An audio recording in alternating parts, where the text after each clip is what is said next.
You're listening to Early Breakfast on 567 Cape Talk, your number one news and talk station. Call us now on 021 446 0567. Said just before the ads there that we're going to be chatting to Paul Courtney from Team World Vision. We've got Paul on the line from Chicago. Good morning, Paul, or good evening for you. Yeah, good night. Good morning, Clinton. How are you? Very well, thanks. Now, you're going to tell us a little bit about World Vision. What is this exactly? So World Vision is a Christian humanitarian organization. They're in about 100 countries across the world, and the main work they do is focused on finding communities in kind of impoverished countries around the world and working with those communities on sustainable, long-term improvements in those areas. So it's not just a handout, it's something sustainable. People will have lasting benefit from what you guys do. Absolutely. It's local people familiar with the area they're working in, or people originally from those areas, and it's more of a partnership. It's a long-term commitment from people on the sponsor side. And then on the recipient side, there's a lot of accountability built in, and the focus is, as I said, kind of sustainable. So it's water projects, and it's education, and long-term health care, and things that most of the Western world, and in particular people from my neck of the woods, take for granted. But when they are in place, it gets to free up a huge amount of other resources for people to actually focus on things that can better their lives, rather than having to worry about walking 16 Ks in the morning to go find clean water. No, that definitely sounds good. Now, Team World Vision, what's the team's goal here? What do you hope to achieve out of running in the Comrades? Yeah, well, Team World Vision, just zooming out a bit, is a broader fundraising program for the parent organization World Vision. Okay. World Vision itself, big organization, one of the largest in the world. Team World Vision started 15 years ago or so by a guy by the name of Mike Chitwood, and that program uses sporting events to get people involved, running the races. The main thrust of the people running the races is to gain sponsorships, and then they work with, again, these multiple communities within 100 or so countries. And this is something that occurred to him while he was actually doing his first marathon. He had this kind of idea. This is it. Absolutely. He's done a bunch of Ironmans and a bunch of other races. And for anyone out there who has done a major endurance race, it's a pretty gut-wrenching emotional experience. So tougher than me lying on the couch watching DVDs is what you're saying? Clinton, it would be, yes. Sorry, carry on, Paul. Go on. Okay, well, I was just going to say, so this individual program, this race we're doing is, obviously a subset of that, and we've put together 17 people, or rather, I should say, Mike has put together 17 people, one of which a guy by the name of Josh Cox, who has a very good shot at a gold, and is going to try actually win the race. And that'll obviously be a huge benefit to you guys raising money if he actually goes on and wins this thing. It would be fantastic. I mean, it would just be so awesome. He would be the second American ever to win the race. The first one was Alberto Salazar. I think that was in like 94. It would be huge. We're obviously really pulling for him, and he's got a decent shot. I mean, he's obviously keeping very humble and training hard, but we're hopeful. Now, is it something that works the same as cycling, where you kind of work in a team for the emotional support, or is running completely something you do on your own? You pace yourself, you set your own goals? At his level, the latter of the two.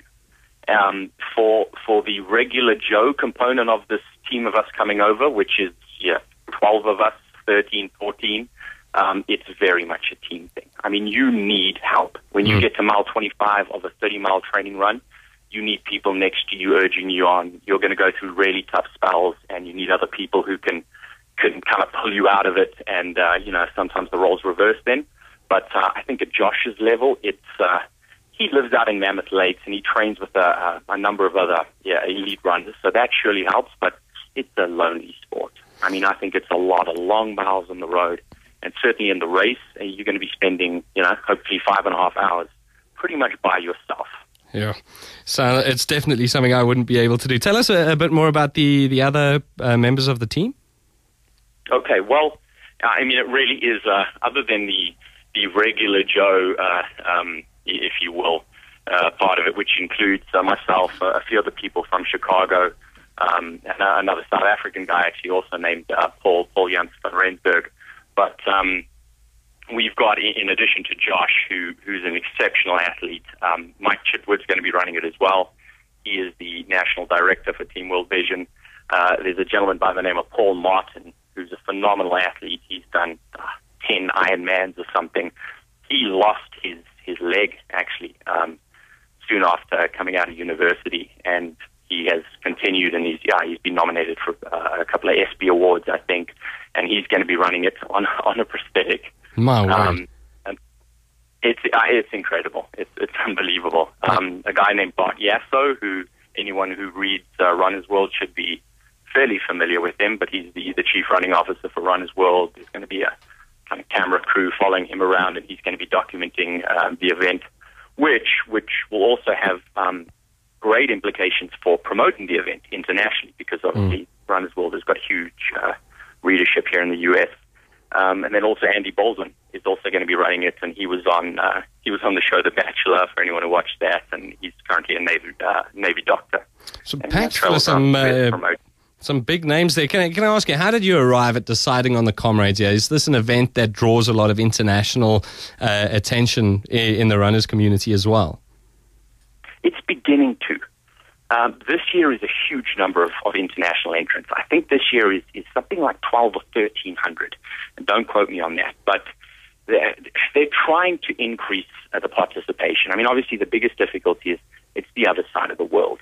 But from the terms of why the Comrades, and I mean, I've done a fair amount of homework over the last couple of months, obviously getting into this program, but the Comrades really stands apart. It's the oldest ultra in the world. It's the biggest participation-wise.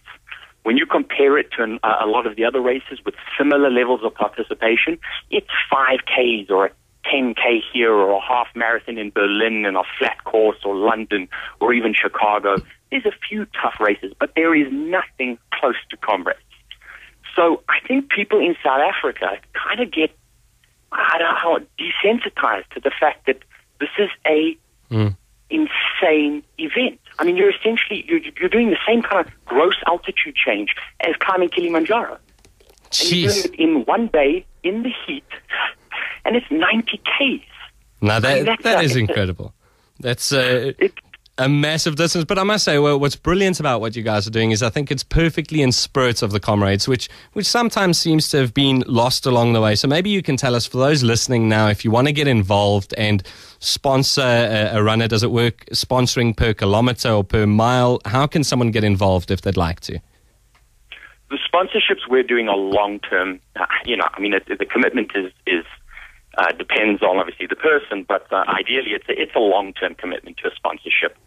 However, within South Africa, I think they are working towards setting up an internal sponsorship program. Okay. I think the best I can do is leave you with a couple of names and email addresses.